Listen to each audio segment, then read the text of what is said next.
Keir Starmer is already coming down from his very bold claim of making digital ID mandatory for work. Or is he?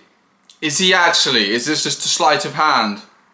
In this video we're going to explain how our enemies use psychological trickery to further their agenda and how it's actually very easy to spot once you know what you're looking for. But they've tried and tested these techniques, they're very powerful. Things like shifting the overtone window, we're going to get into all of that. So we are battle tested now. Many of us woke up throughout COVID and we are ready for the fight. But our enemies, Keir and those that are pulling his strings, are counting on so many people just rolling over and accepting digital ID just like they rolled up their sleeves and got the COVID jab. You can never know too much about our enemies' tactics, and we have to be smart about how we handle this push for digital ID.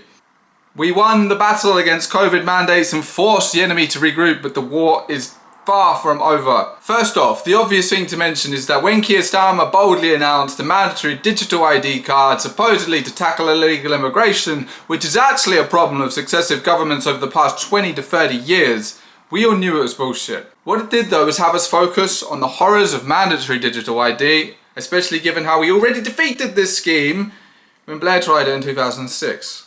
This makes it seem like BritCard is the only factor of digital ID, when truth be told, mission creep has been happening for a while now and digital ID is already here in many ways. One Login, for example, is already a centralized digital database of people's identity. One Login is a digital identity system launched by the UK government to provide a single sign-on service for accessing various government services online.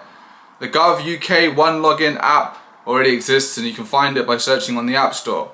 So by boldly announcing a mandatory BritCard, our enemies are trying to achieve a few things. If we had no reaction to a mandatory BritCard, then they would steamroll ahead with this scheme, and before you know it, you can't have a shit in your house without proving your identity. Thankfully, this didn't happen though, and many were activated, suddenly realizing the noose is tightening and we can't accept this.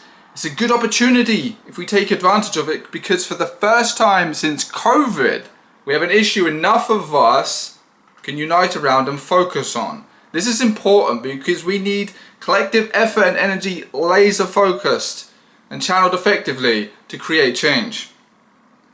Second thing our enemies are hoping to achieve is to make it seem like digital ID is only about having a BritCard, when reality is digital ID is already here in many ways. We've seen sweeping pushes for this just this year so far, with measures of new age verification checks, and now there is a big push for company directors to sign up to One Login. However, a BritCard really is the final nail in the coffin. If they get away with this, it's a massive leap forward and we will be just like China in no time.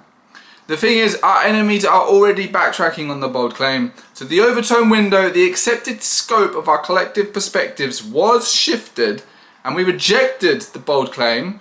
Good. Now we must continue to reject every manifestation of digital ID all the way down. See the recent announcements by Keir Starmer and that digital ID now isn't going to be required to work unless you change jobs. You see, that's already a climb down from the very big claim. So that is like, imagine that two armies are fighting on a field and suddenly one is starting to gain a little bit of ground, so the other retreats just a little bit. The fight isn't over, far from it, but we have just had a tiny little victory, because if we didn't resist this, they would have just pushed ahead with it straight up. But because there's been a massive resistance so far, they've had to stand down just a little bit, climb back on their position just a tiny bit. But this shows us that we need to just keep pushing until the whole thing is completely scrapped. Never underestimate the power that you have. The war we are fighting is a 5th generation warfare battle. This war is not fought with bullets, tanks and bombs. No, this war is fought with words, information, perspectives, graphs, ideas, memes, videos, stickers, leaflets, pictures, all of it.